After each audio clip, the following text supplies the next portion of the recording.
Hi, my name is Evan Archella, and I'd like to show you some tips and tricks for Microsoft Live at EDU.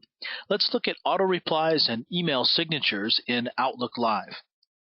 This is the Outlook Live interface. This is the mailbox view of Outlook Live, but you have another section of Outlook Live that gives you some capabilities in terms of how this information is structured, what are some of the capabilities and features in terms of how they function within the different areas of Outlook. You get there by going up to Options on the top right, and that will take you into the Options view. So from here, you have a number of different things that you can do. I'm going to show you a couple of different tools that are accessible here within the options. First of all, if you go to Organize Email, you'll see an Automatic Replies tab. This is what we used to call out-of-office messages. They're now called Automatic Replies, and this is where you can turn them on or off. If I choose to send automatic replies, and there's a number of reasons why you might want to do this. You might be on vacation, you want an auto reply to go out and let people know that you're gone for spring break or for the summer. You may also just be really busy. If you're studying for some kind of an exam or working on a paper, you may just want to let people know that you're going to be slow to respond to their messages.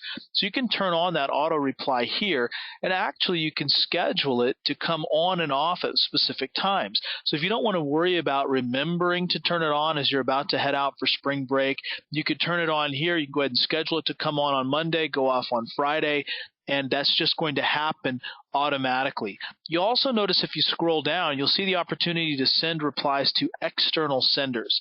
So an internal sender is essentially anyone on your same domain. So those people are considered internal. They're going to get the internal reply. If it's someone outside the domain, like a parent or a friend or family member that you want to be able to respond to them, you can turn it on as an external reply, put a separate message here, and then you can decide, do you want that message to go to everyone outside the organization or just people within your contacts list. Your contacts list is the more controlled way of doing this. So if there's people that you may or may not want to know certain things, for example, if I was to put my cell phone number within this external reply, so if this is an emergency, call my cell phone, I'm probably going to limit that to my contacts list instead of everyone outside the organization, because there are probably people that I would not want to know information like my cell phone number.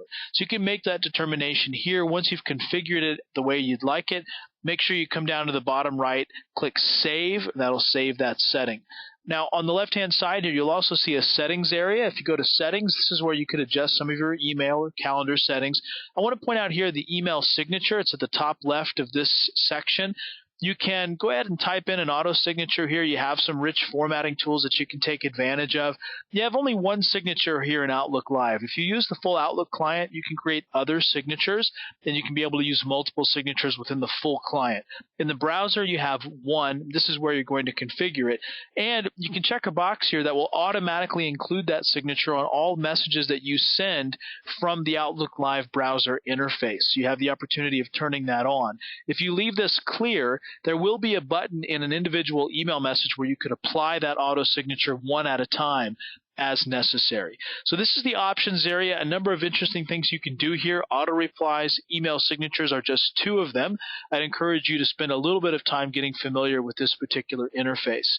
Let's go back out to My Mail at the top right. That will take you back to the message view. Let me give you a few resources for Live at EDU. Microsoft.com/live at EDU is the main Live at EDU website. You can learn more about the program there. You'll also find the Live at EDU blog to be a useful place for learning about what's new with these tools, things that may be coming along, different changes that we're making.